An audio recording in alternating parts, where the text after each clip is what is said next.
Welcome back to the Mining Your Business podcast, the show all about process mining, data science, and advanced business analytics. My name is Lindsay Ryan, and I'm joined with my co-host, Patrick Bogner. Hey, Patrick. Hey, Lindsay. How you doing? And I'm really excited about today's episode, which is the first in our 3-part deep dive series on all things AI.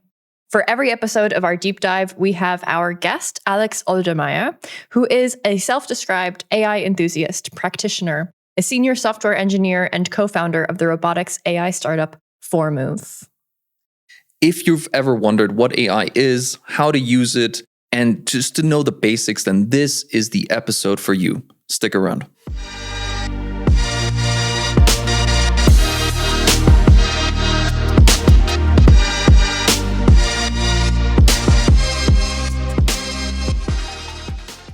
So, Alex, thank you for coming.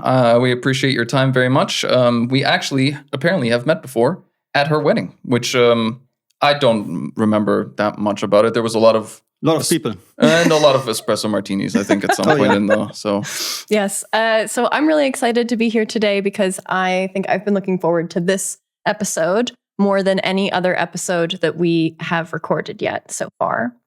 That's very high praise. No pressure. No pressure whatsoever. I'm delighted to be here. Yes.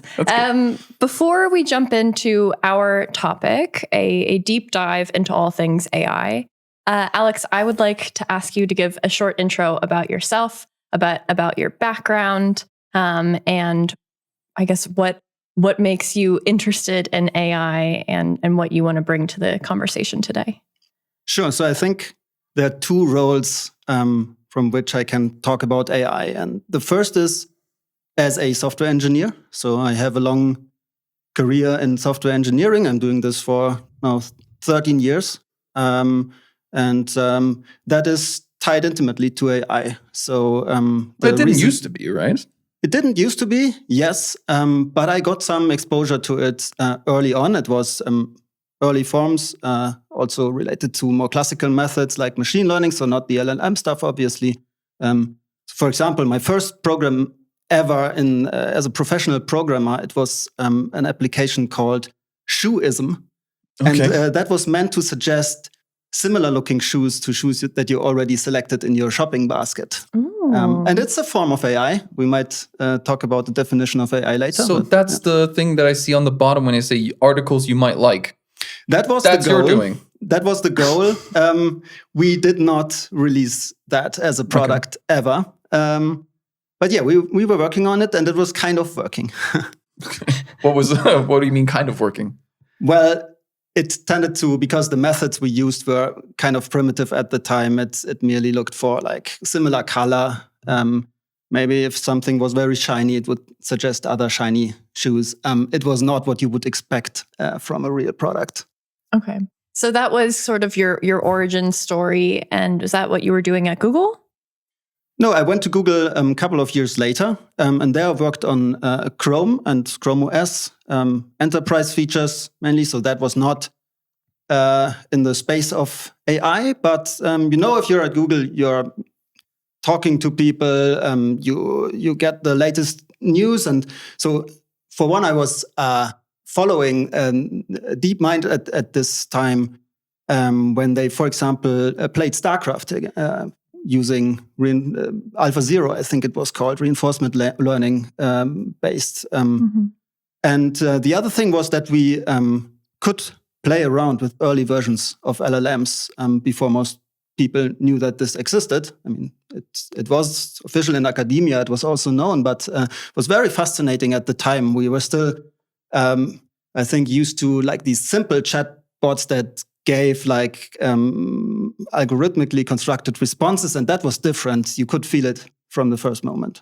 Wow. And now today you have a very different venture. What is your current role? Right. Now my role is I'm a co-founder of a robotics company.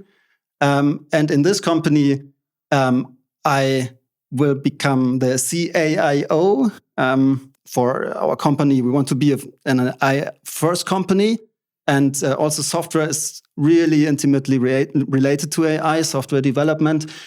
We decided that it might do justice to this fact to the importance of AI and how we want to place ourselves as a company that we also have as the CAIO. So that's my job description, I suppose. But also in general, as a founder or co-founder, I think to survive in the space today, you need to know a lot about AI and you need to apply it. You need to know how to apply it just to keep up with things. You need to apply it. You see this as an absolute necessity for people to do. It's a necessity. If you don't do it, you won't survive because you can't keep up with the speed and the quality of output that teams which use AI will have. And also, it's not only a necessity in the sense of you have to do it, otherwise you die. It's also a chance because now I think small companies can keep up with larger ones. Because if you do it right, you only need small human teams and you can produce the output of larger classical teams.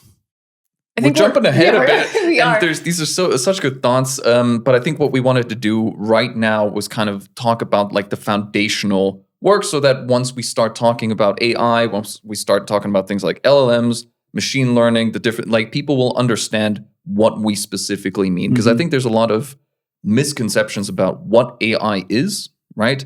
People seem to think it's a magical black box, right? At least in our data science, there is also some confusion about what it does, what it can currently do, and all these things. So we thought it would probably be a good idea if we used our time to kind of peel back this veil of mystery that seems to surround AI, especially if you read the news lately. AI did this and AI does that and blah, blah, blah, blah, blah. So shall we get to that? Yeah, let's jump in. I think we now have a good basis of the urgency, the necessity of AI, and let's get to the very beginning with our first question. What actually is AI? It's a good question. So AI stands for artificial intelligence. I think that's well known. So you need, for something to be an AI, you need something artificial, and that you usually explicate as computational system. Think of computer program or computer or maybe robot, and it needs to be intelligent in some kind of sense. And that is usually explicated in terms of it seems you require human intelligence to do this. So to give an example, take a chess computer. So at some point in the last century, somebody probably exclaimed, a computer will never be able to beat a human in chess. So it seems that you need a human to do it. And along came some of the early AI researchers, and they actually created a chess-playing program. And it wasn't bad. It took until 1996, until Garry Kasparov was beaten, and then chess was considered solved. But that's an example of AI in this sense. And I think it's important to note an interesting twist here, because we said it seems you require human intelligence to do it. And that leads to this observation, which is kind of popular and notorious in AI, that once a computer can do it, you don't call it AI anymore. So maybe we want to refine our definition a little bit and say an AI is a computational system that is able to do things that we thought only a human can do.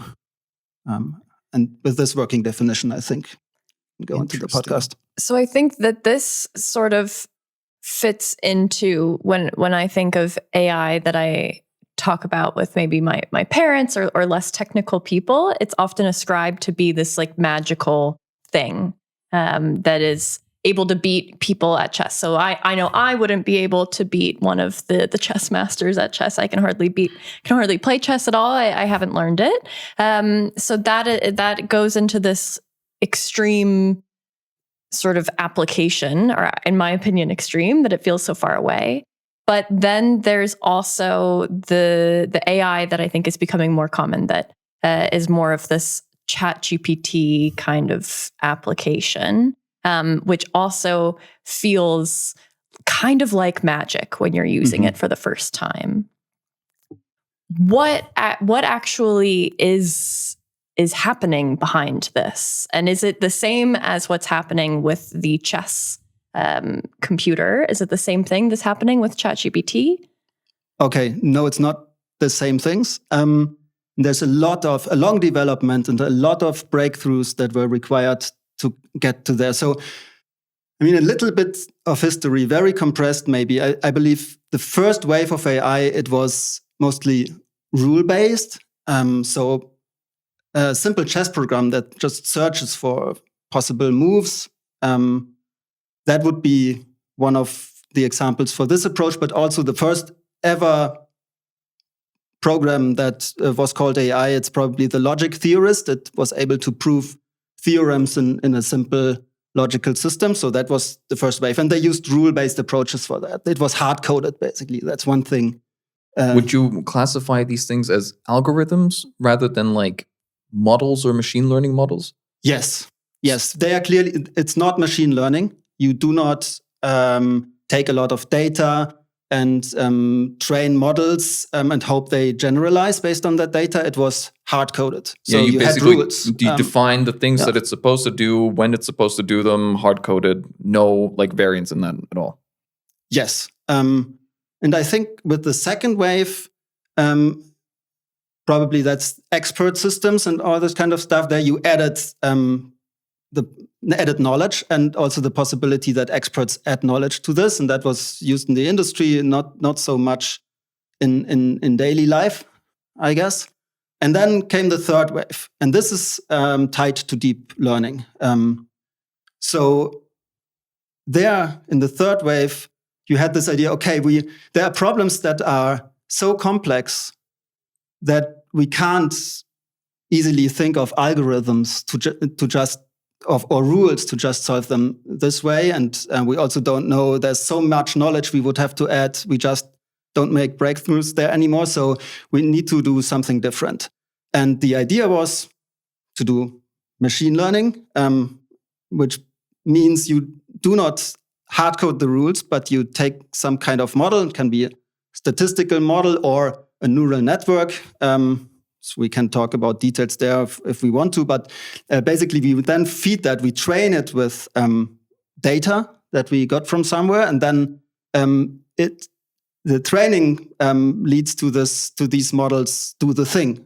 And sometimes we don't know how these things are done exactly. It then just works, and sometimes it generalizes, and it's really surprising. And this is the technique that is used for the modern applications, LLMs, for example.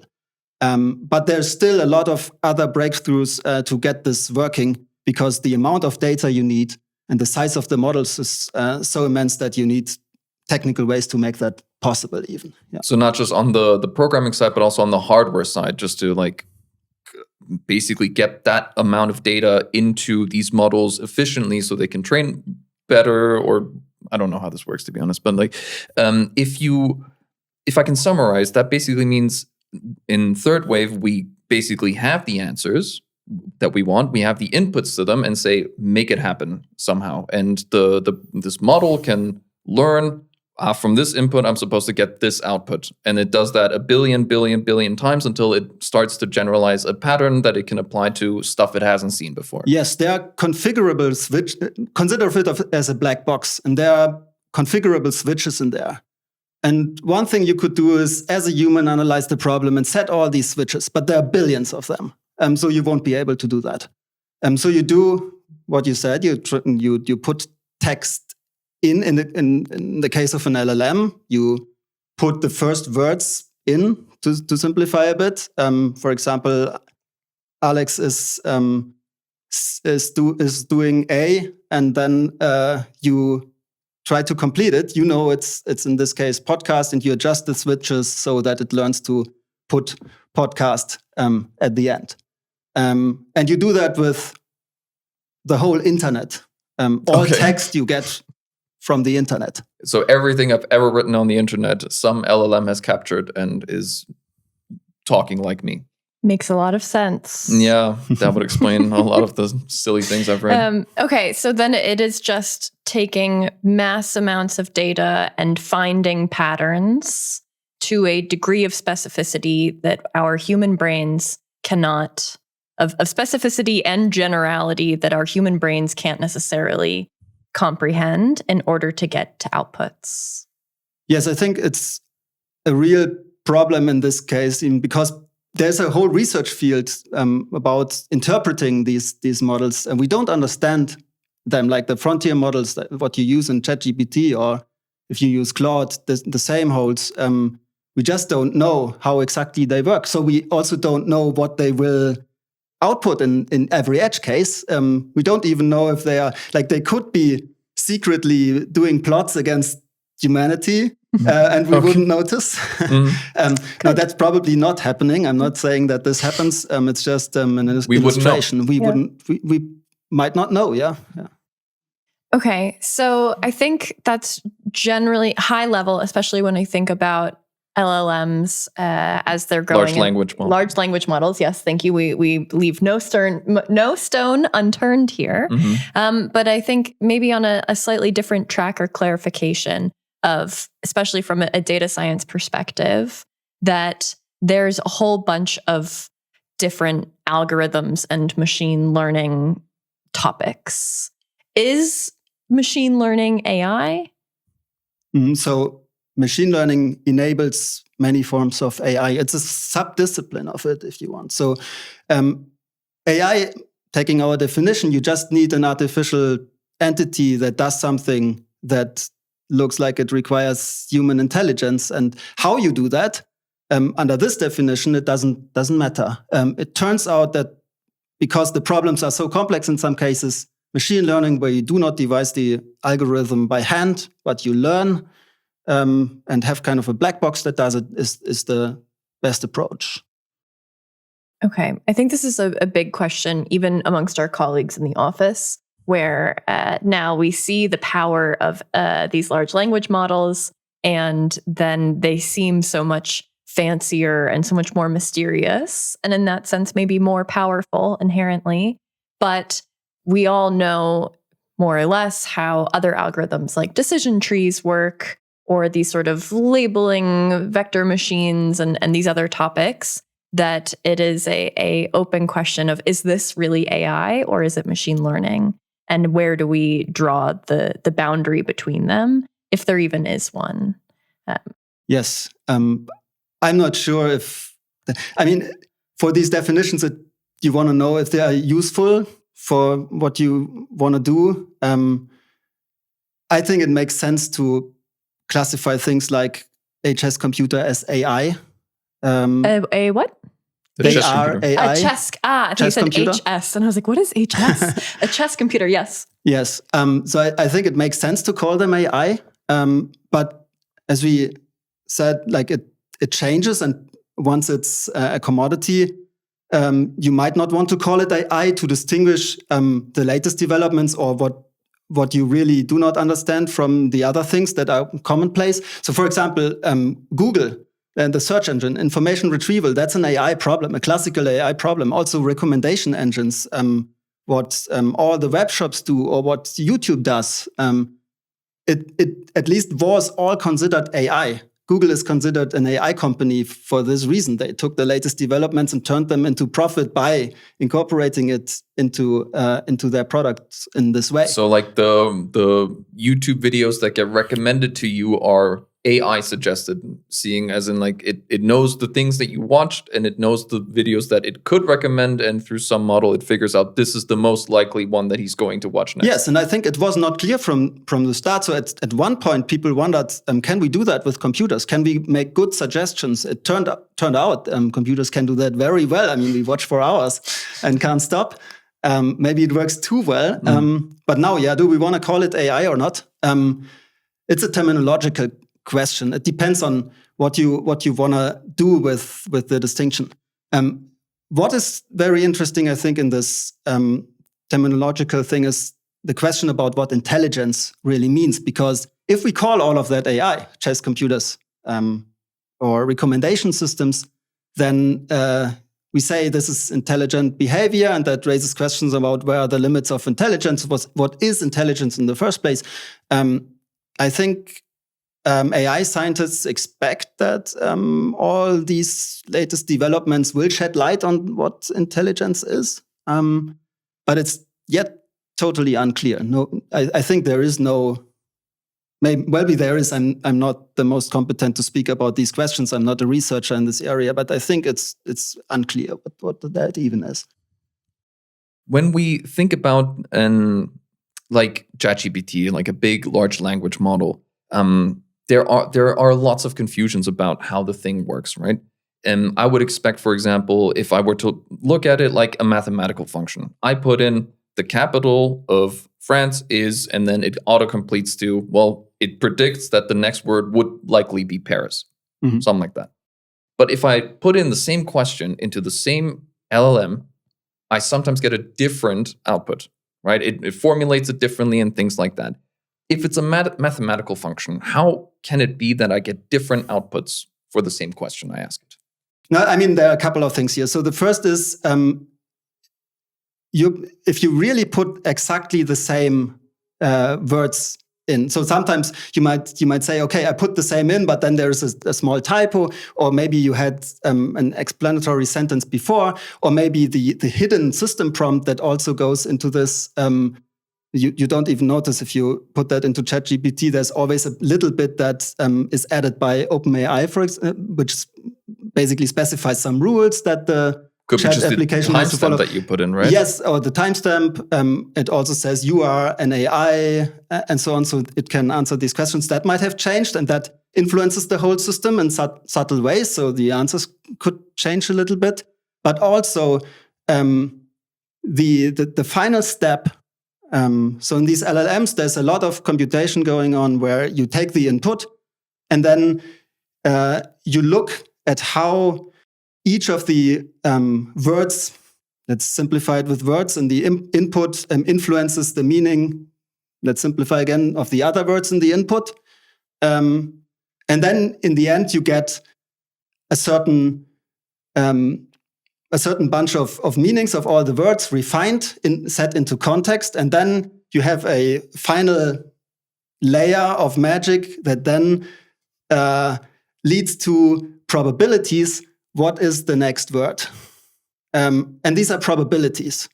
So it might say, in your example, the probability for Paris will be very, very high. And I do not think that many of the frontier LLMs would then complete anything other than Paris. But just in theory, they say, okay, the probability for Paris is now 99%, but there's still parameters and switches that you can adjust, and you can do that if you host your own LLMs.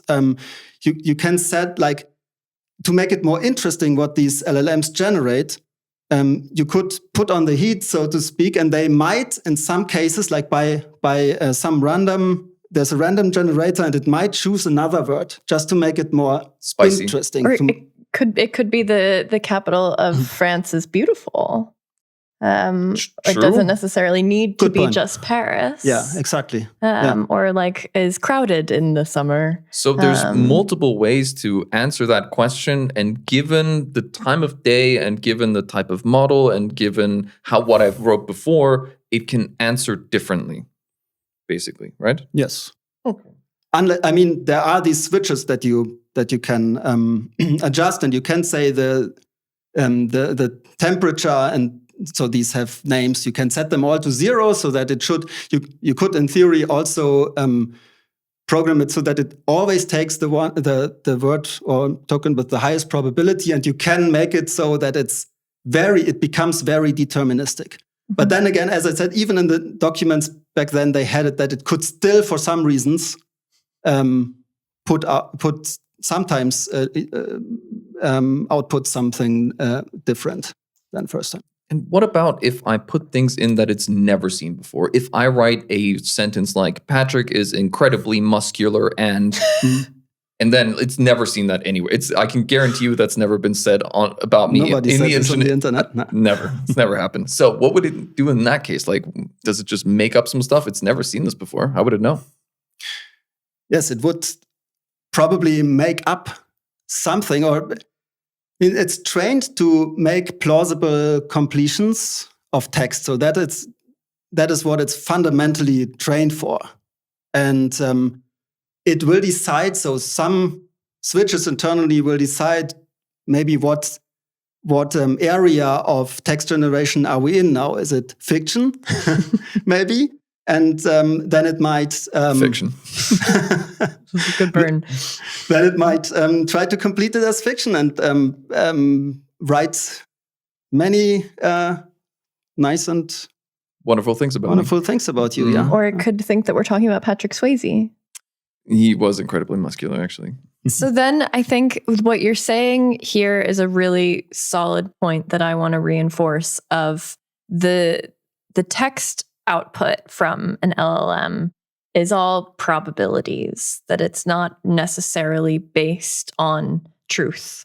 It's all just sequences, what is most likely to follow, based on some really crazy statistics and input data about what context you're actually talking about.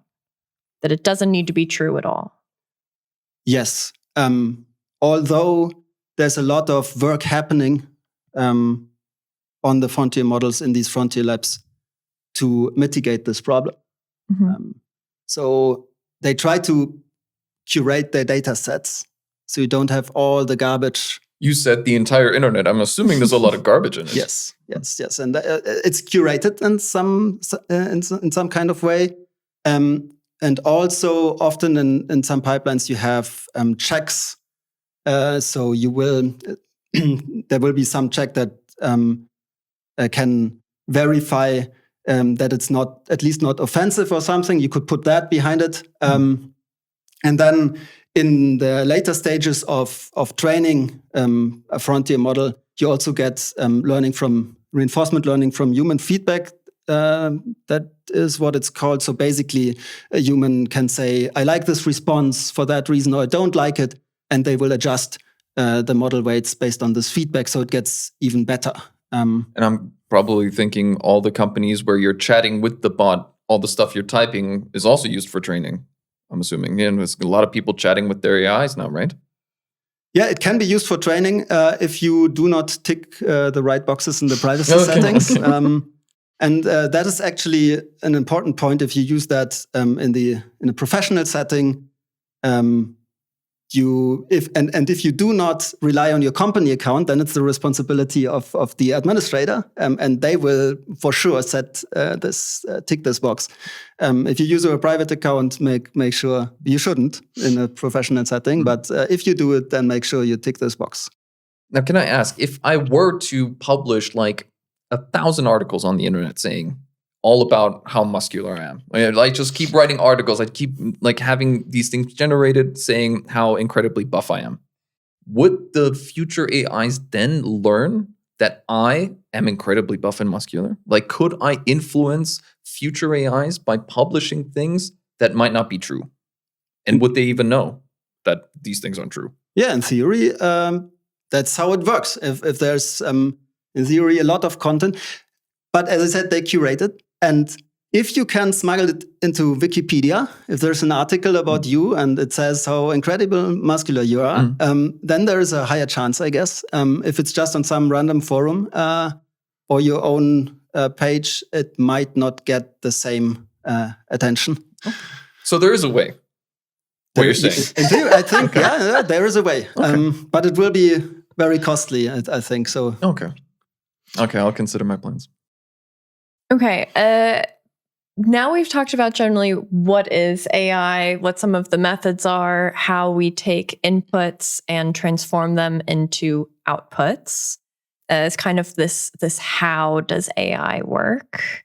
The next question is sort of about how do we use them, and what does that look like in its core form of this initial general application of what can it really do. We've talked a lot about making Patrick's online persona be notorious for his figure. We've talked about describing Paris.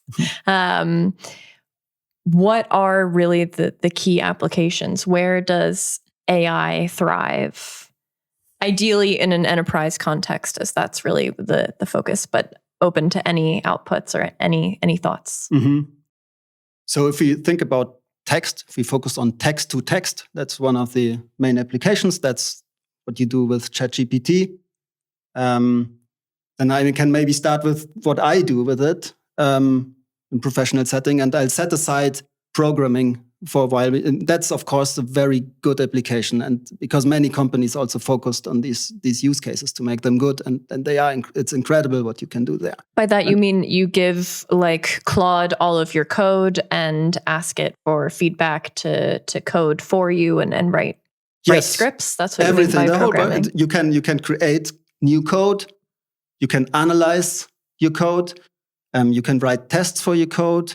You can do automatic code reviews. So what we do at our company, every piece of code that gets checked in is automatically reviewed by AI, and the AI finds more bugs right now than we do, actually.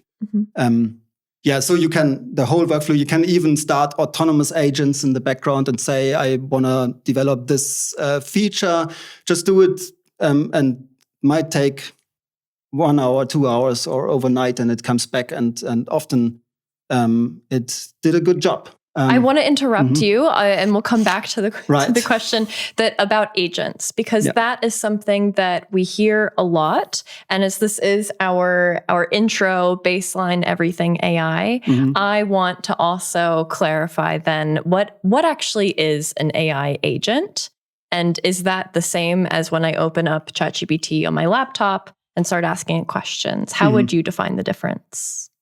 Yes, an agent is basically an LLM running in a loop where you put tool usage in between. And what tool usage mean, I will maybe explain it with an example. So there was an early paper called Toolformer, and they had this idea that, well, sometimes LLMs are not good at the task at hand. For example, if you want to do maths.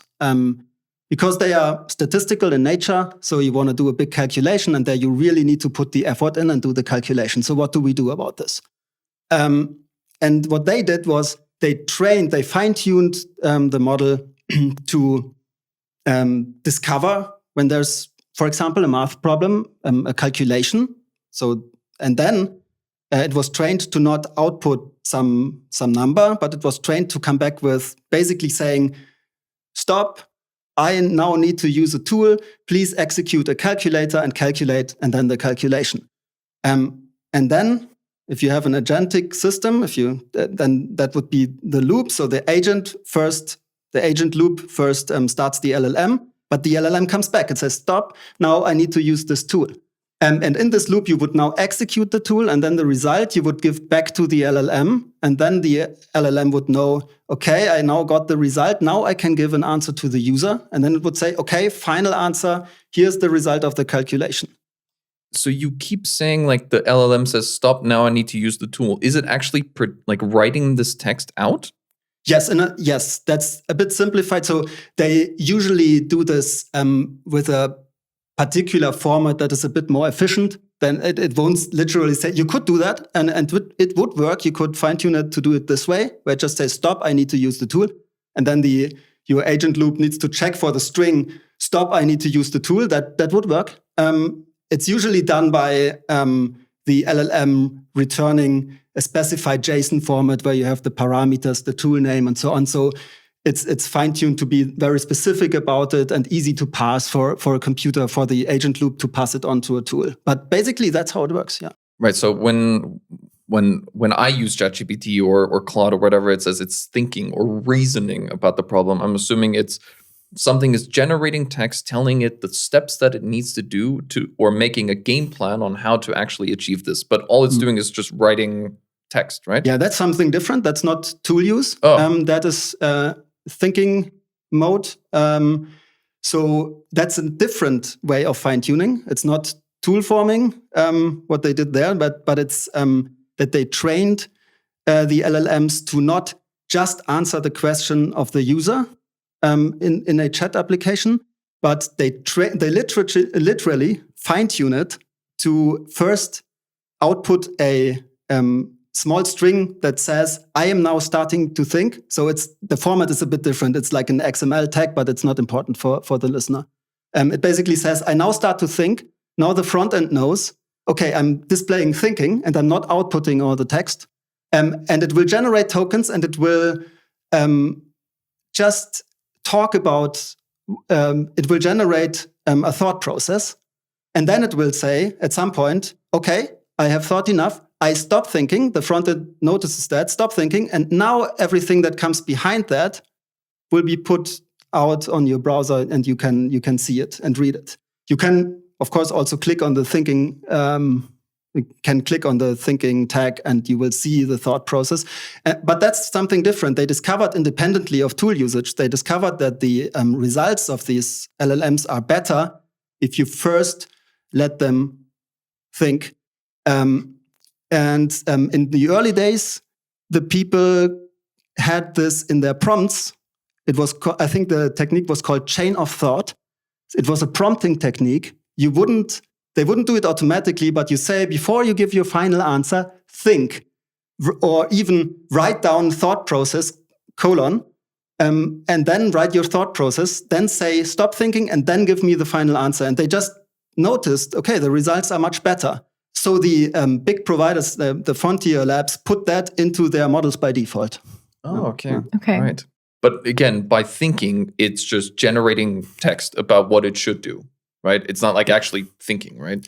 Well, I mean, it depends on your definition of thinking. Okay. But there's one important addition, maybe, what looks more like thinking. So it's not just making a simple plan or deriving something that's happening often, but it can also correct itself. So these LLMs are fine-tuned to sometimes notice, stop, I now made a mistake. I need to reconsider my plan or something. That also happens in these thinking processes. And if you read that, I'm not sure I'm tempted to say there's some kind of thought process there. I mean, it's a philosophical question. Probably it's not thinking in the way that we are thinking, but I mean, it's kind of a thought process. That Mimicking thinking. Mimicking, yeah. Okay, so that I think is a really interesting tangent, but now we're several tangents deep, so I'm going to try and bring us back to the top. So we're off on this tangent about thinking and planning, and then we were talking about agents. Where then, in summary, your agent is a sort of a loop of AI or of an LLM that is interfacing with different tools. So it has a fairly clear specification of what it's supposed to do with expected inputs and expected outputs. Is that a fair summary? So an agent is a loop that can call tools to get additional context and to have some effects in the world. Yes, that's a fair. Okay. Cool. So now we go one level back up. All right. Which was the different things that you can do with AI. That we talked a little bit about programming and what you can do, but I also know that you can make some really fun pictures of cats or Will Smith eating spaghetti. I think that's one of your classic references. But what else would you say it's really meant for, if not for fun image generation? Yes. So let's go back to text for now. What I am using it for is translation, for example. Also summaries of text. Research in general. So that's a generalization. So you don't have just one text that you put into it, but you have a research agent that is offered by the Frontier Labs. These are some cases. And then, of course, content generation, we want. And that's still, you don't even need agentic systems for that in many cases. And if it comes to agentic systems, then it is just limited by the tools you have and whether the interfaces can have some kind of textual representation, I believe. So there the limit is the integrations, the tools you have, and your imagination of where you can apply it. I think. Speaking as someone who has just built or is building the connections, these MCP model context protocols for Claude to be able to use a tool that is accessible through an API, it's quite crazy what it can do. Like you just simply write down, hey, here's how you talk to this thing, then you get this data, you talk to this thing, you get that data, and Claude knows, I know exactly what to do. Bam, bam, bam, and it gives you everything that you. It's crazy. It is crazy. Mm-hmm. I'm captured. I'm mesmerized by this thing. Yes, it's quite powerful. Oh, yeah. You could. I know of companies who automatize many workflows already with that. So one example I heard of is in when it comes to contacting customers. For example, you have your ticket system. You can tell your agent, look at the ticket system, like which customer has not been contacted for a while, just as a simple example. If you find such customers, so collect these customers and write specific emails for them and put them even in my mail program, and I just have to press send afterwards. So that's a totally realistic use case. One of the things that I like to use this for is taking unstructured text or even unstructured images or something and getting structured data out of it. For that, it is very, very good because in our jobs, we deal a lot with structured data coming from typically ERP systems, right? So large tabular data, right? That is very strict schemas about how things need to be. But then all of a sudden you start talking about, I got an email with a PDF in it. Very unstructured data, right? I want to get this stuff from the PDF into my structured world. Mm-hmm. Typically, you can do that, open in the email, copy, paste. It's very, very tiresome, error prone, and a whole bunch of other things. AI can do this, no problem whatsoever. It can read the PDF, it can talk to to your ERP, your enterprise resource planning, and just do it within like a second. As long as it doesn't hallucinate, though. Yes. Which that is nice segue, Lindsay. Yeah. And as long as it doesn't hallucinate, which I think will be one of our final topics on this episode. And now you've made already a great teaser for what happens next of how do we apply it.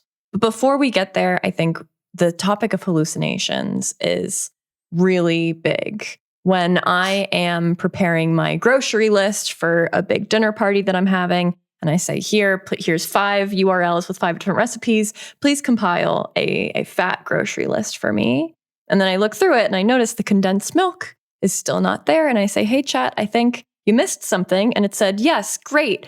I totally missed that. Let me add the tomato paste. And there actually isn't any tomato paste at all. Mm-hmm. And it still is missing the condensed milk from my entire. This is evidently a personal problem that I've had, that it still isn't quite right. Is this the hallucination that people are talking about? And can we do anything to stop it? Can I make my grocery list 100% perfect and fail safe, even with AI, with ChatGPT or any other LLM?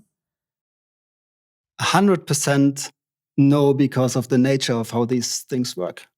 Is this the spice you were talking about before? And like the models have some amount of like... Yes. Right? So that's what's causing the hallucination? The hallucination is just a result of it predicting the next words with a certain probability. And what it will predict depends on the data it has been trained on. And if it's out of distribution, if it just doesn't have any data, then you do not know what happens. It will predict something. If you are lucky, it predicts the stop token, so it will just stop. If you are even more lucky, and I think like the large frontier labs are working on exactly that, it will say, I don't have enough information to answer that. So, and it's getting better actually. The new models are hallucinating less, and they also set, I think, the frontier labs in the default experiences that you have with ChatGPT, they tune it in a way that you won't get as many hallucinations as you might get with other settings. But you can't completely avoid it. And it's still happening. It also happens to me. And sometimes it ignores instructions. That can also happen, especially when you have long context. So there are ways to mitigate it. One thing is you just need to be careful in how much you put in, what you put in. You can also tell it, please explicitly tell it. Do not hallucinate. Something, if you do not know. So there was early prompting techniques. And one of those was that you put in, if you do not know, please do not give an answer, but say that you don't know. And that made it better in some cases. But best, especially for enterprise use cases, and the higher the stakes are, you must be able to verify it in some kind of way. And you could, there are a couple of techniques. One thing is, and that's ideal if you can verify it in a hard failure-proof way. If you have a check, for example, if you have a program, you generate a program and you know what it should do, you could just run it and check, does it do what it is supposed to do? Human verification is also another thing. It's very important. Or you let other LLMs check the generated stuff. And often a second run will then detect the mistakes. Also, you could run many agents in parallel and then just pick the best results. So, for example, for these benchmarks, I think that is how it's done. Like the results are really impressive sometimes, like proving complicated theorems and so on. It's very expensive because, as far as I know, one approach to solve these is they spawn like 100 agents in parallel and they just take the best result. And if you are able to then select the best result, then you're better off in the end. Because one could hallucinate and then you just pick the one that didn't. Yes. Right? Okay. Yes. I like what you said about the stakes. One example that I have, it wasn't grocery related, but you caught wind of this as well. I was telling my Claude agent to say, hey, can you just read this Jira ticket and summarize everything for me so I know what's been said in this conversation? And then it accidentally just left a comment. It just wrote test as a comment. And then said, oops, I accidentally wrote test in a comment. You should probably go ahead and delete it. Yeah. And then Lindsay gets a notification saying Patrick has commented on this ticket. And it just says test. And I'm like, why? And it said, the call to read the Jira ticket and make a comment looked very similar. And I confused the two. And I'm like, you're a computer. How does this even happen? But that was one of mine where it was actually tool usage that was messed up. And that's a low stakes. So like my grocery list is very high stakes. Your Jira updates are fairly low stakes, but I could imagine where the space where a lot of the work that we're doing with process mining is a large, very, very large manufacturing company in Munich, then is trying to support its customers and send updates. And that's where it would be really bad if an AI hallucinated and accidentally shared GDPR-protected data or strategic trade secrets or any of these things where this hallucination topic, the trustworthiness, and on top of that, the accountability of AI tools, I think is one of, at least from what I see, the biggest barrier for these large companies to be able to be the AI champions. Yeah, and that's why there will be humans in the loop for a long time. I think there are certain points in the processes, decision-making or final review, where you want to have humans for now. Yeah. For now. Yeah. I mean, I can especially see this if you think about like a business processes where you say, I got a PDF, read it, and then update something in the ERP. If you just confuse a dot with a decimal, right? Depending on which language you speak. In German, a comma is differently interpreted than a dot than it is in the US. All of a sudden, you changed your internal order from 1 to 1,000. Broken. Yeah. Yes. In this case, if you have an agent doing these things, you would want pipeline where in the end you do sanity checks that are hard-coded, whether the numbers add up, whether the numbers are plausible and do not explode, all this kind of stuff. We're already teasing so hard for our next episode. Yes. So far, I think we've done a good job of talking about what AI is, what different artificial intelligence methods there are, where they come from, generally how they work, and some of our concerns and expectations for it. Thank you so much, Alex, for joining here and sharing us with your thoughts. Until next time. Until next time, dear listeners, I hope you enjoyed the episode. Again, if you want to reach us, reach out on LinkedIn, on the YouTube comments, on the Instagram or wherever else you're seeing this video, please reach out. We'll be happy to answer any questions. Yes, and stay tuned for our next episode, Deep Dive into AI Part 2.